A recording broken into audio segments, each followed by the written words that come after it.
সাথে ঘোষণা করবেন, সেটাও কিন্তু আমার কাছে মনে হয় লজ্জাজনক।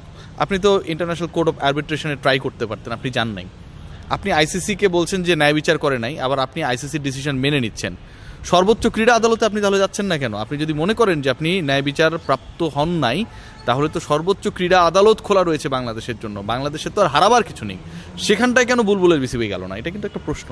একদম লাস্ট প্রশ্ন, আপনার রিপোর্টের পরে একজন দায়িত্ব ছেড়েছেন, আরেকজন পরিচালক, যিনি তাকে সবাই সম্মান করে মোটামুটি, ইশতিয়াক ভাই, তিনি পদত্যাগ করেছেন। কারণটা আসলে অফিসিয়ালি এখনো জানানো যায়নি। অনেকের পদত্যাগ করার সম্ভাবনা আছে। এই যে পদত্যাগের একটা হিড়িক, এটা আসলে কেন? মানুষ কোথায় যায়? যে জায়গাটায় সম্মান থাকে। আর যে জায়গায় সম্মান থাকে না, সেই জায়গায় আপনার ছায়াও যাবে না, আপনি তো যাওয়া অনেক দূরের ব্যাপার।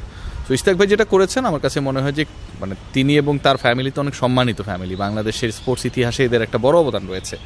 সো যখন বুঝতে পেরেছেন যে আসলে এই জায়গাটা নষ্টদের অধিকারে চলে গেছে, তখনই পদত্যাগ করেছেন। ইশতিয়াক ভাইয়ের বাবা সাদেক